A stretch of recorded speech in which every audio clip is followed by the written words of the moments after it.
return home with Australia's best kept secret. I mean, I know now what accounts for your success on the cricket field. If you get hailstones the size of cricket balls falling on, we don't stand a chance, do we really? So I shall appraise them of the situation immediately. I also need to apologise, looking round. There are people here today who will have heard this talk no less than 3 times. Can I say to you, the only consolation is that the speaker has heard it more than 10 times during this trip, so let's hope for the best. What I've been asked to do is to really look across the territory of reviews and all the rest of it that we've been involved in. So this is rather broader than reading. I'd like to obviously put this in the context of the latest review we've done, which is the review of the primary curriculum. And what we've done on reading has gone into that review. So in a sense, we're rolling together just about all those things that we have reviewed of late. I'd also enter a caveat in all of this, that reviewers like me don't make policy, right? We neither make nor unmake policy. We simply make recommendations. And those recommendations go to ministers and they decide whether to accept them or not. Gladly, given all the hard work we've done, all these reviews that we've been involved with, the 3, the recommendations have been accepted, with the caveat again that in the case of something like a curriculum review, it's always subject to consultation because there has to be a parliamentary decision as to whether the changes to a national curriculum are acceptable. So that's always based on a full consultation. So that's the boring bit about how we get into these reviews. I'm also a grandfather of 2 quite young children who stayed with us for 2 years while their parents were recovering from overseas and getting a house established. And that was one of the most formative and useful, I have to say, experiences of my life of late. One was 3 years old and the other was just over 5. So they were my secret weapons in testing out all those things that were said to be, you know, good, bad or indifferent in the way in which education unfolds. And my view of literacy in the primary years, of course, is to make sure that all 4 strands, speaking, listening, reading and writing, are thoroughly embedded in a rich curriculum. Throughout that, of course, there has to be what you're now calling, as I understand it, explicit instruction, and we would call it direct teaching. So the achievement for us is to, I suppose, strike a balance between those 2 things. And some illustration of what happened in our house as a result of all of this. The only thing I could bring across as a sort of visual aid, an active visual aid, is their favourite book, these 2 kids. And it's We're Going on a Bear Hunt by Michael Rosen. And if you know Michael Rosen, his whole endeavour is to make sure that children get a really rich language experience from the word go. And he dramatises his books, so it's all very active and so forth. And that's what actually we were doing virtually day after day because this story just took off. And our house was turned into the scenario for this bear hunt with a cave and go. And guess who was the bear? So it's a wonderful story. We're going on a bear hunt. We're going to catch a big one. What a beautiful day. We're not scared. A river, a deep, cold river. We can't go over it. We can't go under it. Oh, no, we've got to go through it. And so it goes on through all the different types of things that they have to go over, under, whatever it is. And as you all know, it then reverses. So this is a wonderful patterned story which you can enact. And Daisy said to me at one point in all of this, do you know, Grandad, I can read that page now with my eyes closed. So what I suppose I'm saying is that where it all starts is well before school. And if we can get that bit right and persuade parents that there are things that they can do very actively with their children, statements such as children who begin kindergarten, having heard and used thousands of words whose meanings are understood, classified and stored away in their young brains, have an advantage on the playing field of education. By kindergarten, as you well know, a gap of 32 million words already separates some children in linguistically impoverished homes from their more stimulated peers. In other words, in some environments, the average young middle-class child hears 32 million more spoken words than the young underprivileged child by the age of 5. And that's the Hart and Risley stuff. I entered Australia by way of Adelaide And what I was asked to do there was to say what I think was quite an interesting request. We would love to hear from you, they said, how you implemented changes to the teaching in literacy in the UK, and especially how this was achieved in an educational environment that may have been initially unreceptive.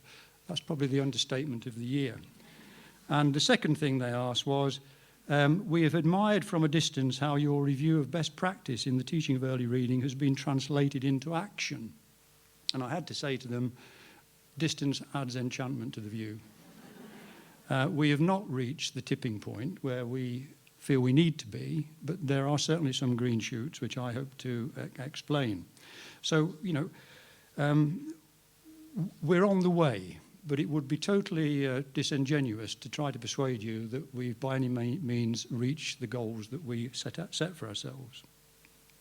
And I need to say also, the other point I think to underline is, I'm talking about England. In Wales and Scotland, they do things rather differently.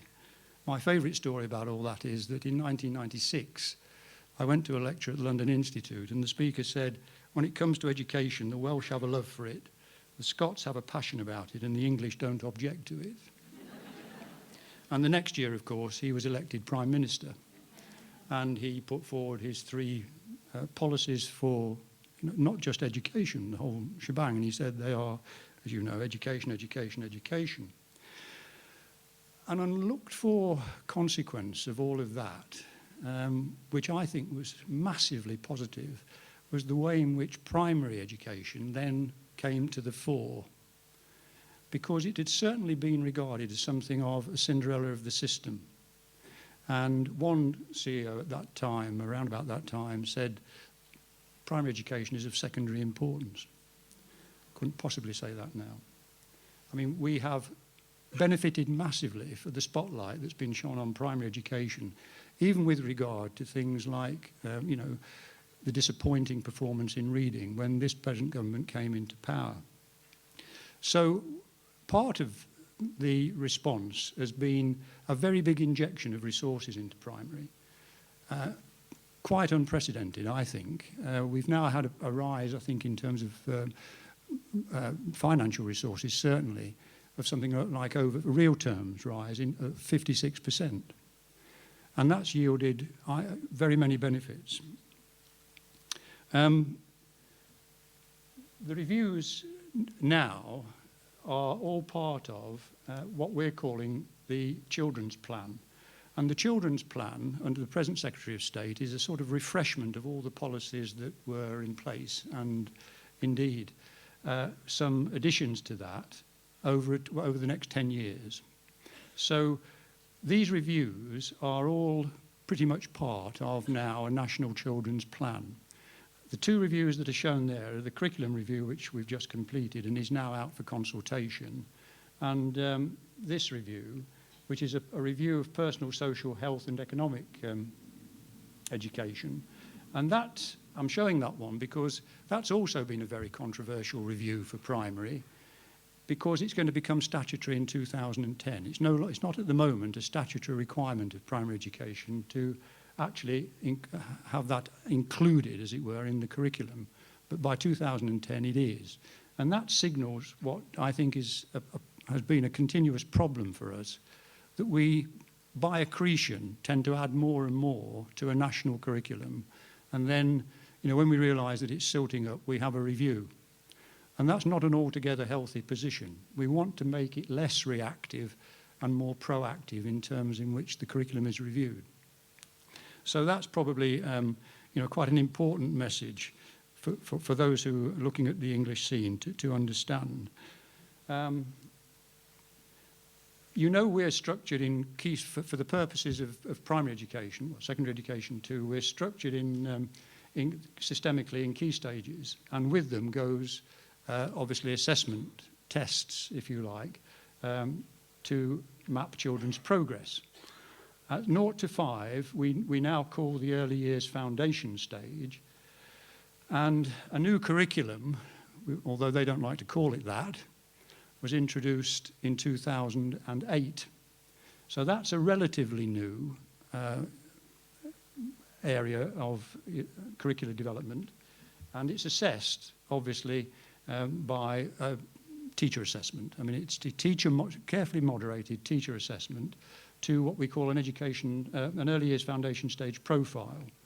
And they do that. They look at 6 areas of learning, and I'll show you some of that later on. 5 to 7 is Key Stage 1, and up until fairly recently, there were tests, national tests for Key Stage 1 in English, maths and science. But that's also been changed recently, so that now what we have there is teacher moderated assessment in English and maths only, and it's very much it's very much an extension of what goes on as far as assessment is concerned in the early years foundation stage. And what sticks out now as a bit of a sore thumb in all of this is a relatively unchanged until this year Key Stage 2, where national tests apply at the end of Key Stage 2 for 11-year-olds, and they're tests of maths, English, maths and science. Science, however, has had a rocky, I suppose, time in all of this, because what we've been finding is that the English and maths results are better predictors of children's progress in science than the science test. It's quite interesting. So science won't be in the test regime next year. They've decided to drop it. So 11-year-olds next year will be assessed, nationally assessed, in maths and English alone. And that's causing quite a controversy with primary school head teachers particularly, who feel that they are now, 11-year-olds are the only group that are really going through this rather formal testing, which in itself has always had a difficult time anyway. Primary education looks like this in terms of our numbers. The red line there, teaching assistants, is really quite interesting because they have quadrupled. If we're talking about human resources, there was a big effort to help reduce the workload on teachers, and we quadrupled the number of teaching assistants. There would be hardly any infant school class now, any class of youngsters in Key Stage 1 and in the early years foundation stage, certainly, that did not benefit from a teaching assistant, either full or part-time. And as I left, there was a fairly controversial piece of research on the effectiveness of teaching assistants, who were said actually to be, in some circumstances, hampering children's progress because they weren't being well managed and they were being given too much to do, which really was the role of the teacher, such as the teaching of reading. Right? So we've got 1 or 2 interesting things going on, I think, now, which will make us look how well that group is being used. We still use, by the way, what we call the school meals indicator. 16% of children eligible for free school meals. That's up there because it's probably still our most reliable SES indicator, despite all the very elaborate attempts to make that more respectable. It seems the easiest way of actually putting a figure on what you might call deprivation because of the grants that go with it. This is probably interesting, worthwhile coming to an understanding of.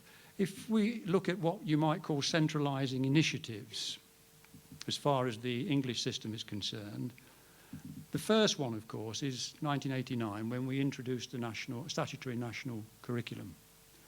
And then came, hot on its heels, I suppose, 91, statutory national testing at 7 and 11 for primary schools. And that gave rise to the infamous league tables, which have always been a point of controversy since they were introduced, as you know. Because what happens is that annually, schools are sort of plated out on these performance tables as to how well they perform on those tests. And it's not so much the tests themselves that heads and teachers protest about, it's the league table.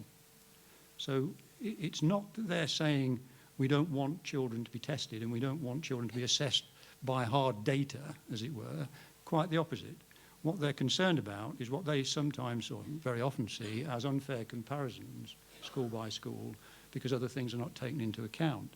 So what's happening, and I'm flying over this territory very quickly, what's happening is that we're moving to a much more generalised, I think, view of school accountability, a bit like the New York report card, where things will be taken into account in addition to that sort of data. And then we have statutory school inspections every 4 years. And that, of course, is an animal which you don't have over here, nor do they have in the States.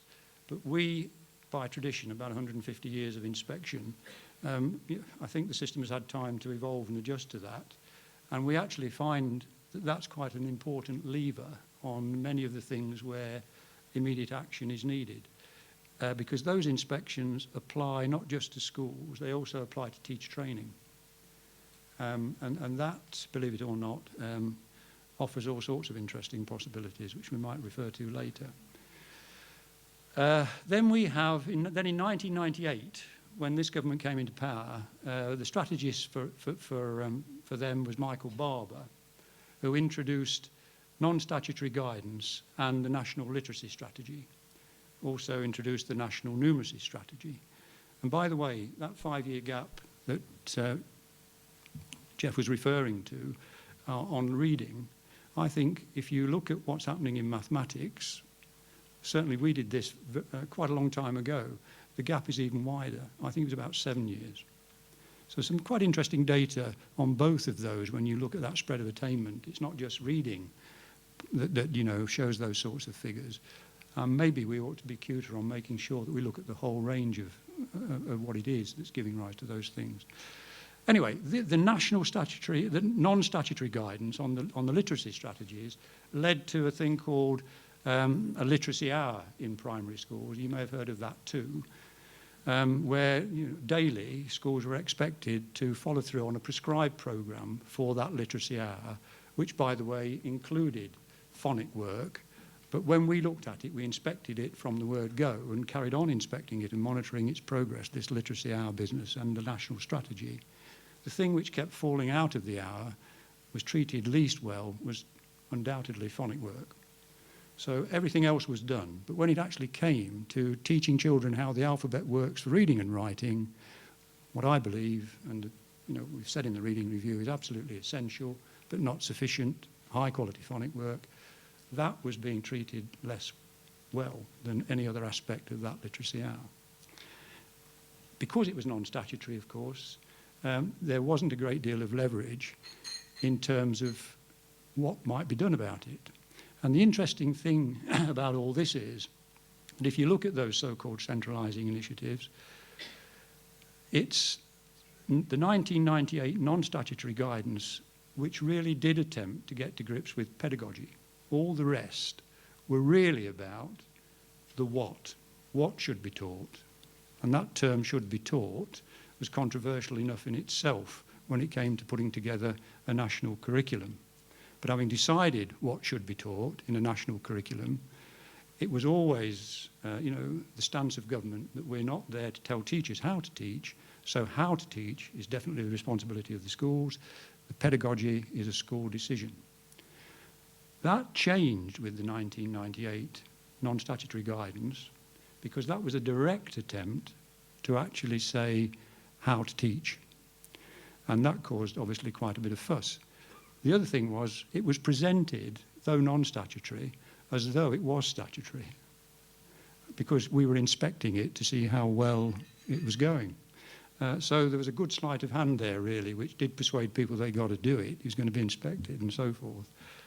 And it did yield, I have to say. It put systematic teaching into schools where there was no such degree of teaching in that way before. And it did yield, as you'll see, some results.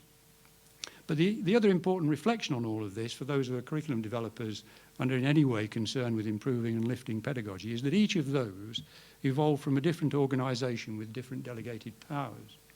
So inevitably there were possibilities of turf wars between them and who was doing what and the overlap and so on. However, out of all that came considerable success. I'm just showing that slide for interest because it appeared in the TES after I had said, although my curriculum review did not include in its remit from the Secretary of State looking at assessment, he kept assessment separate from the curriculum review in that sense. I'm glad he did because it's such a big animal that we couldn't have coped with it in the time available. But anyway, since I put into the report that although it is not part of the remit, every time we go into schools, head teachers invariably raise this business of the elephant in the room, being assessment, and until we do something about that, they feel that success on curriculum development will always be limited. And here I am, the great cartoon figure in all of that. Barber's line on all of this was, you know, it's a measure of challenge, if you like, it's trying to get some locus on challenge and support. This is where, when they came in, this was how the policy was framed. He thought that of all of those 4 quadrants, let's just go back on that, we were here, right? Conservative government at that time had obviously gone through a recession, and certainly things were pretty straitened when it came to school resources, but we were pulling out very quickly. So the Labour Party came in with the coffers fairly well filled. In other words, they had the wherewithal to actually make a difference in terms of resourcing the system. And indeed, that's what they did, as I said, with primary education. So we were trying to lift ourselves out of what was seen to be this territory to get here. And Barber's strategy was this: we're going to make sure you get the resources to do the job well, and now we want, you know, to trust you to do it, but we want to verify that it's happening. Now, perhaps I should just say, I'm going to now move pretty rapidly to what we did about a national curriculum review and touch on reading as we go through. These slides form a narrative, and I shall be leaping over quite a few of them so that you can look at them, as it were, when they become available on the website and see how the dots are joined together. I thought if I left out those intermediate slides, it would look a bit odd. But you do need to sort of, when I flick through them, you'll need to sort of, if you wish, to go back when you get the web copies or whatever. So the whole idea then was to set ambitious standards, and that meant retaining the tests as part of it. So the Labour Party did not, as many expected, drop those national tests, nor did they drop the league tables. They just carried on. So they thought that they were good ways of making sure that we, you know, had some sort of target setting and locus on the system that gave them that grip. Devolved responsibility certainly went to schools in a big way. Head teachers totally in control of, and governors totally in control of funding. Good clear data and good data and clear targets, obviously. Access to best practice and quality professional development. There was a very big injection of teacher training, CPD and all the rest of it at that point. Obviously the accountability arrangements featured large in all of that. And this one was interesting. Intervention in inverse proportion to support. So in other words, if you were proven good school, you wouldn't be inspected every 4 years. You'd just have a sort of look in, as it were, look at the data, how are you doing, is it continuing? That would be it. And there wouldn't be, as it were, a formal inspection. So that pretty much was the grand plan. And this is what happened over those years since, as it were, the Labour Party, well, before the Labour Party came into power, they came in and we got about 50% of our youngsters reaching the expected level for these are 11-year-olds, starts here. Percentage of 11-year-old pupils achieving level 4 or 5.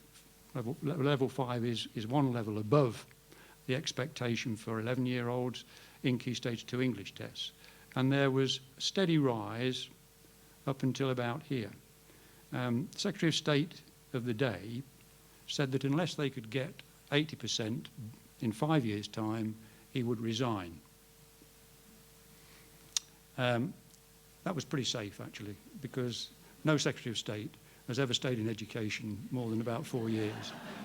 And certainly he was promoted to Home Secretary well before that, and we were 5 points shy of the 80% 2 years later. But nevertheless, the thing about it then became this sort of plateauing with minimal, actually, I think, improvement in the sort of last 20%. A bit like bicycling uphill, isn't it, this game? You know, the higher you get, the harder it becomes. 2008, we'd reached 81%. And this year, it's dropped back 1 point.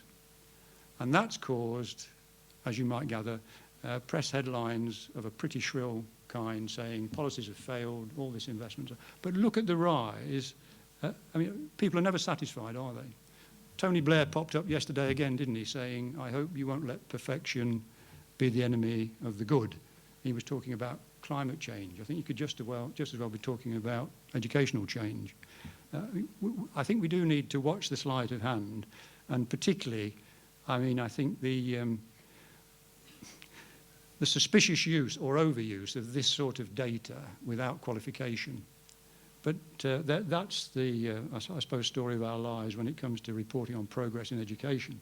So progress has been made, but certainly we need to do much better. And it's that last 20% at the moment that we're agonising about. Conor Ryan, independent, with hideous timing for the government, proportion of 11-year-olds reaching the expected level 4 in English has fallen for the first time since national tests were introduced in '95.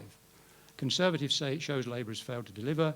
The National Association of Head Teachers, which is campaigning for its members to set and mark their own tests, says parents should ignore them. Meanwhile, what Junior Minister has said, it's a blip, pointing out that it's happened before and we've recovered and so on. Now, Conor Ryan is a very astute observer and was another advisor to Tony Blair, and he says they all missed the point.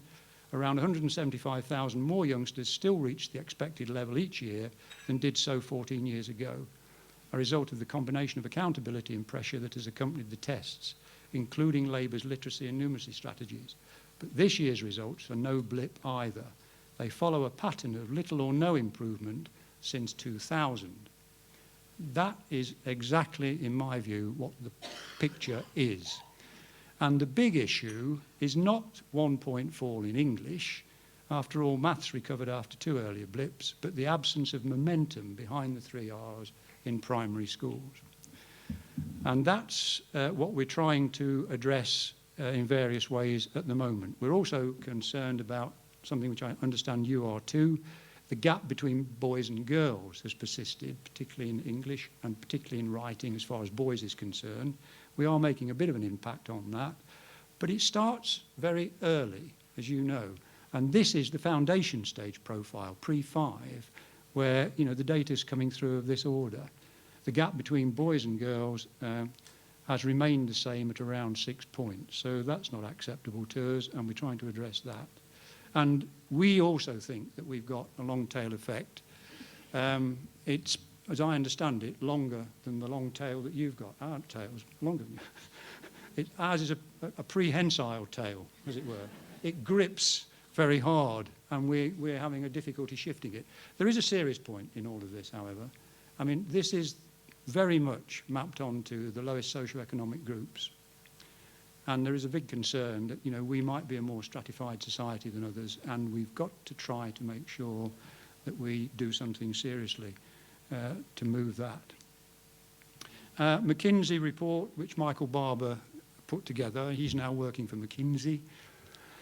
And as I keep saying about this one, it's a very interesting expenditure on something which you probably would just sit there and in 5 minutes write as a conclusion yourself from your knowledge of the system, isn't it? I mean, this is what it yielded in essence. There's quite a bit that stands behind it by way of comparative analysis of systems. How the best performing school systems come out on top. Surprise, surprise, the quality of an education system cannot exceed the quality of its teachers. The only way to improve outcomes is to improve instruction, and we're obsessed with world-class standards, quite right, will only be achieved through world-class teaching. What are the implications for teacher training and CPD? Well, I've already hinted that we've got a lever on teacher training, but I see that, teacher education as it were, as being absolutely essential to progress now and in the future. And how we deal with that, I think, is interesting. My simple view of all of this is that, if we really want successful learners, the best possible platform is the sort of virtual triangle. We want a high-quality curriculum, we want high-quality parenting, and we want high-quality pedagogy. Of those 3, I often say to an audience, well, if you were to put them in rank order, what would it look like? As far as, this is the difference between us, isn't it, really? So let's go back. I've lost it. Back.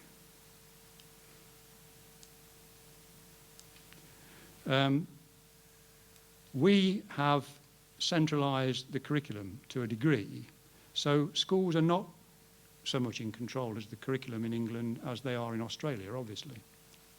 But they probably will be. If you adopt a national curriculum in the way in which you're going, you know, it will have that degree of prescription. Certainly, schools heretofore have been very much in control of pedagogy as far as our system is concerned, and continue to be so greatly. And of course, I mean, one would think that there's less influence possible when it comes to parenting. But I actually think that primary education has a very strong influence on parents, and can have a very strong influence on parents, because after all, there's more contact with parents at the primary level, formally and informally, which should enable the kinds of things I was trying to demonstrate in that early story of how my grandchildren have come to, you know, the point of being very good at this. And Daisy's now 5, Ben is now 7. Both of them are well on the way to reading, and it's the enormous vocabulary that they seem to command that sometimes makes people take notice. But I don't think there's anything extraordinary in their abilities. But I went to talk to Ben's teacher, and she said, you know, he uses the most remarkable words. I said, well, what, such as what? She said, repugnant. So I thought about that, and I thought I'd better not pursue it as to quite how and where. But interesting, isn't it, that can be done. But that's not teaching him to read. You actually persuade our teachers of all the time. By the age of 7, the vast majority of children should be well on the way. So we use the term, you know, learn to read, read to learn. And automaticity should be such at about that time when that's a truism. I was looking at, in Perth, they invited me to go and listen to the Australian Chamber Orchestra, and Marwood was playing the violin. And I thought, what a fantastic, it was Schumann, what a fantastic demonstration of automaticity. Here was, and it is in that sort of domain too, isn't it, that we ought to be thinking about these things and enlarging our view of it. But the thing that we can operate most on, is, in my view, pedagogy. So that's where we're putting our effort. We're actually trying to raise the standards of teaching, if you like, the quality of teaching, and certainly the quality of teaching of reading and everything else when it comes to the revised curriculum. And you know, this is something else we've invested in very heavily, school leadership. Are leaders born, not made? I hear, in my absence, that there's been a declared policy over this last few days to go toward federated schools and having one head teacher in charge of several schools. I don't think it could possibly be more than, say, 2 or 3 small primary schools, if that's the way it's going to go. But clearly that's something which is now going to be piloted. We had a Secretary of State who said the nearest thing we have to a magic wand is the good head teacher. We've got one sitting down here who I've shared a platform with twice now, and you're going to get a very good demonstration as to what that means shortly. And I think, you know, when we look at how the head teacher operates in all of this, curricular leadership is clearly very, very important. And whatever else they do, I mean, I think that should be elevated to the fore when we come to looking at how we train head teachers. And we've established a National College for School Leadership, and we've established a qualification for primary head teachers. That qualification will actually be an accreditation of primary headship in that, you know, it will be a bar which you just have to go through to get a primary headship in future. Right, I'm now going to move through children's plan I've talked about, and this will all be on. It might be worth just looking at this. We did the review of the primary curriculum in 2008. We delivered it in April this year. 2011 is the point where it will be implemented after the consultation and everything is put together in terms of resources for schools to operate it. 2017 will be the first cohort of primary children coming out of primary schools, having gone through that primary curriculum and its revised. And 2024 will be the first cohort of children who come through the entire system, having gone through a revised early years foundation stage, a revised primary curriculum, and a revised secondary curriculum, which took place and was implemented last year. So that's the sort of time scale that I think is really quite interesting when you come to consider what it means to implement a review of a curriculum in the way in which we have been doing it. When it comes to this sort of thing, this is in a sense the special educational needs pattern. We talk about 3 waves. What we're trying to do is establish effective inclusion for all children in daily, obviously quality first teaching is what we're going for. Wave 2 is what we regard as a catch-up intervention for those children who sometimes fall behind for one reason or another. Could be school absence, could be all kinds of things, illness, whatever. Or just simply slower in terms of the way in which they're making progress. So we've got a wave 2 provision, which generally brings additional support. For example, teaching assistants are very often used in that capacity. And that, I think, is why that report was so sceptical when it looked at the quality of the teaching that was going in there. Wave 3 is additional support of a highly qualified, personalised intervention. For example, specifically targeted approaches to children identified as requiring special educational needs support. And that goes through a school action and Action Plus statementing procedure, which guarantees resources, sometimes by way of an additional member of staff for that child, or specialist help being brought in on a regular basis from outside, and could, of course, and will cover physical conditions. Then learning to read, what are the basics now, and all this will be in, I do think, this is Usha Goswami, who's doing some really remarkable work, Foresight Mental Capital and Wellbeing Project. Language is the core symbolic system underpinning human cognitive activity, vastly increasing the efficiency of memory, reasoning and problem solving. Symbolic systems, language, writing, numbers, pictures, maps, I wish it included music, enable the individual to develop a cognitive system that goes beyond the constraints of biology. And this is mirrored in what Marianne Wolf is saying. Nothing about language development has isolated effects on children. Many factors that children bring to the table in kindergarten cannot be changed. Language development is not one of them. And I think that's a serious message for us all. We can operate on the language system and really lift kids' progress across the board, not just in English.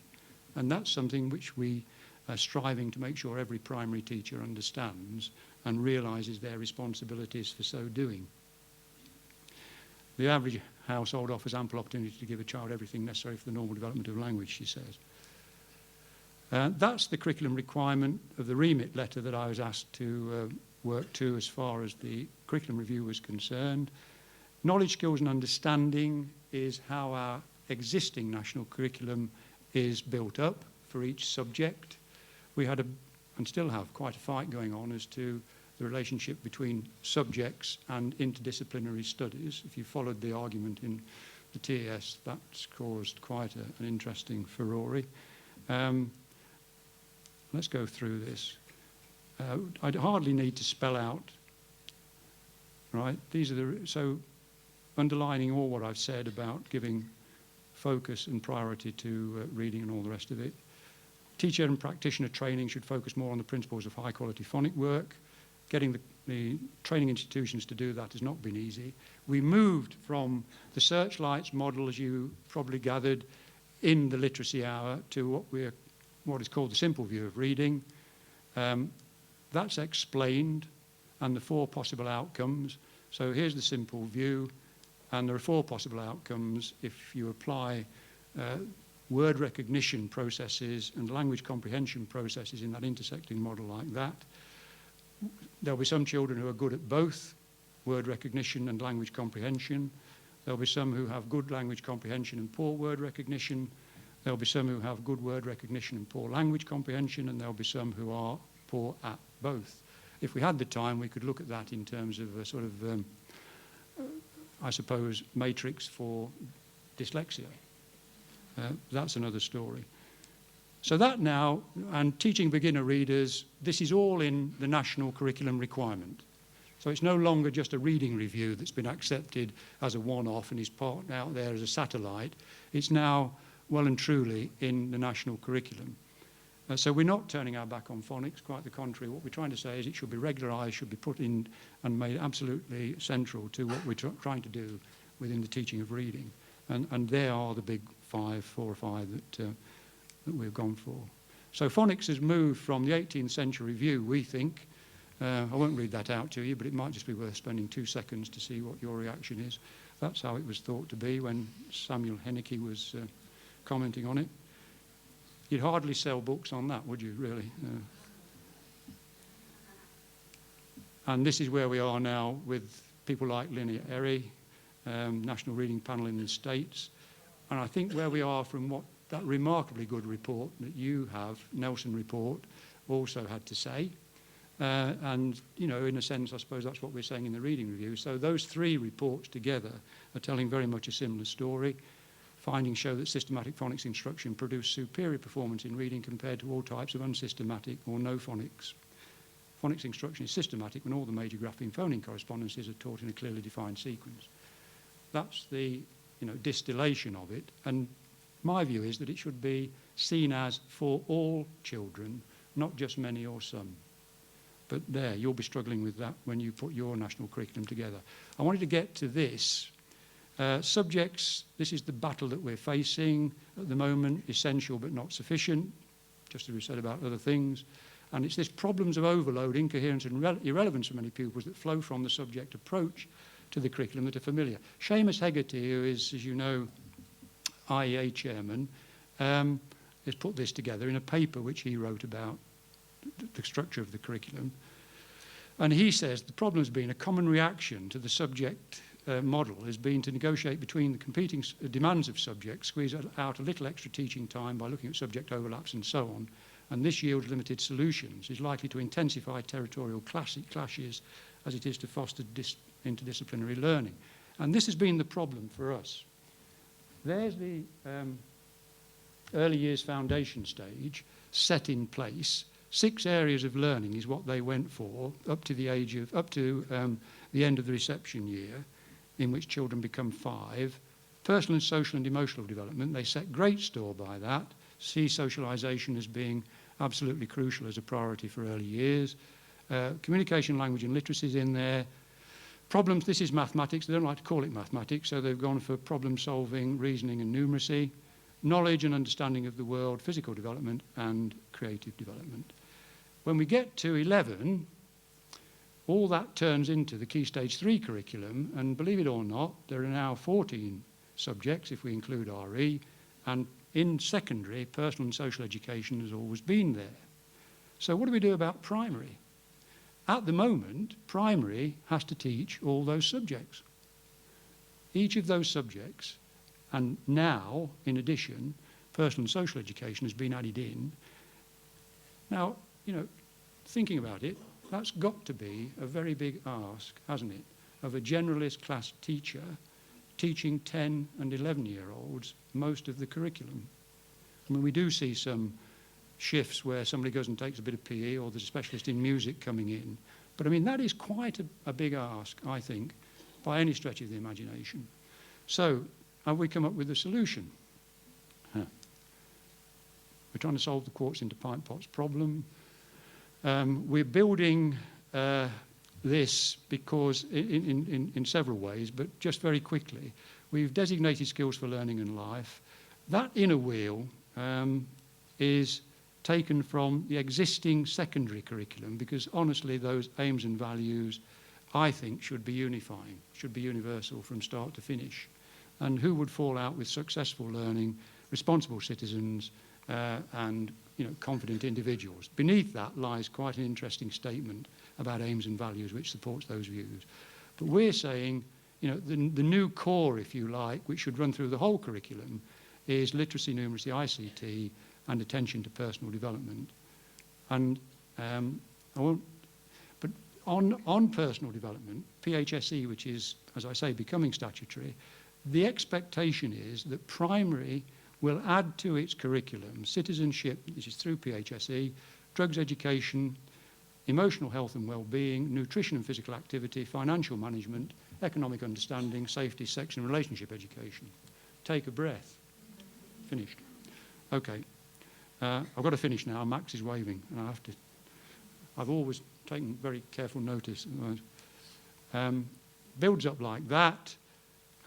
We've gone for, so that's where that's the design for our new primary curriculum, if you like. We are grouping things, so we've got English communication languages, understanding physical development, health, and so on and so on. And if you look across, they do map. Now, there's much more to be said, but I won't say it because time is against us. You'll get these slides. I hope that's given you some idea of pretty well where we are in all of this. And I do wish you well on your interminable journey to get to, where you want to be.